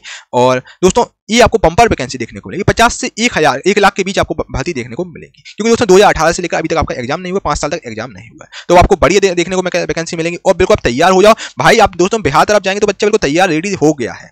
अगर आप तैयार नहीं हो तो बच्चा अब तैयार हो जाओ, देर आए सवेर आए, ये बात समझ के बिल्कुल तैयार हो जाओ। अभी इस मूवमेंट से पढ़ाई चालू कर दो, ऐसा मौका दोस्तों आपको बार बार नहीं मिलेगा। ये बहुत अच्छी भर्ती होती है, ठीक है भाई साहब, अच्छे तरीके से लग जाओ। दोस्तों जब रेलवे ग्रुप डी का एग्जाम था, मेरे काफी बच्चे दोस्तों इस बार रेलवे ग्रुप डी में सिलेक्टेड है, मतलब हजारों की तादाद में बच्चे सिलेक्टेड ग्रुप डी में। यार मेरी बात हुई है कि भाई साहब आपको किस किस कोर्स से मदद मिली, तो बच्चों ने बोला सर आपकी जो विज्ञान 40 है वन ऑफ द बेस्ट थी, इससे हमें काफी ज्यादा मदद मिली है, इससे काफी क्वेश्चन एग्जाम में देखने को मिले थे, ठीक है दोस्तों। और थोड़ा सा रेलवे का पोर्शन भी ग्रुप डी में थोड़ा टफ पोर्शन था, टफ था एग्जाम, क्योंकि एक ही सेप्टेम्बर में था, मतलब एक ही फेज था। अब दोस्तों जो कि ईएलपी का आपका 2 फेज में एग्जाम होगा, सीबीटी 1 और सीबीटी 2 होगा, ठीक है, तो 2 एग्जाम होंगे। तो आपका साइंस ईजी भी आपको देखने को मिलेगा। दोस्तों विज्ञान 40 सब बच्चों ने मोस्टली 95% बच्चों ने रिकमेंड किया कि सर विज्ञान 40 वन ऑफ द बेस्ट है, ठीक है, क्योंकि इसमें मोस्टली क्वेश्चन दोस्तों सिलेक्टेड है। दोस्तों ईएलपी और टेक्नीशियन के लिए और जेई की भर्ती के लिए दोस्तों विज्ञान 40 सबसे बेस्ट रहेगी आप लोगों के लिए। इसको आप जरूर दोस्तों एक बार देखिए, जिसमें दोस्तों टॉप 5000 क्वेश्चन आपको दिए जा रहा है, जो कि वन ऑफ द बेस्ट है, सुपर सिलेक्टेड क्वेश्चन है। सुपर सिलेक्टेड क्वेश्चन का दोस्तों आप मतलब जानते हैं, जो 10 बार क्वेश्चन एग्जाम में पूछा, जो 12 बार पूछा गया, जो बहुत ज्यादा इंपॉर्टेंट क्वेश्चन है वही इसमें रखे गए हैं।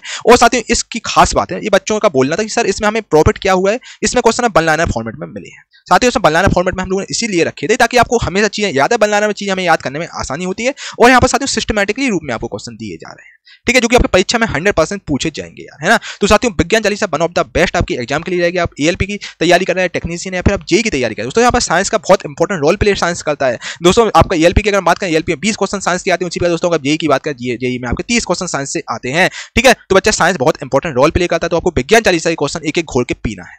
साथियों पहले ई बुक आपको दी जा रही थी, पहले आपको ई बुक दी जाती है, ग्रुप डी का पेपर था जो कि 199 रुपए में आपको दी जा रही थी, ठीक है। बच्चों का दोस्तों काफी मैसेज बच्चों के रहे, सर इसका कंप्लीट वीडियो कोर्स भी लॉन्च कीजिए आप, क्योंकि विज्ञान 40 बेस्ट है, यहाँ से क्वेश्चन मोस्टली फंस रहे हैं। तो वीडियो में दोस्तों क्या होता है, हमें चीजें आसानी होती हैं, इसका प्रॉपर आपको एक्सप्लेनेशन भी बताया गया है ना।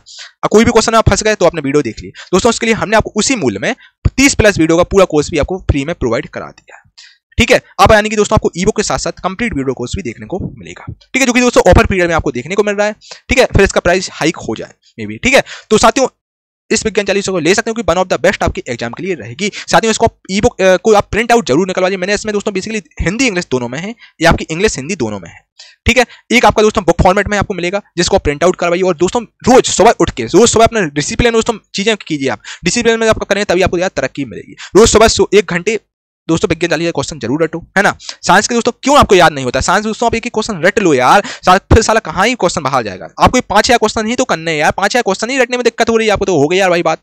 दोस्तों इस विज्ञान 40 को आप टॉप 5-6 क्वेश्चन इसको रट लीजिए, जो कि आपके एग्जाम के लिए बहुत ज्यादा इंपॉर्टेंट है यार, है ना। दोस्तों जैसे आप हनुमान 40 आपको रट गई, वैसे आप विज्ञान 40 आपको रट जानी चाहिए यार, है ना।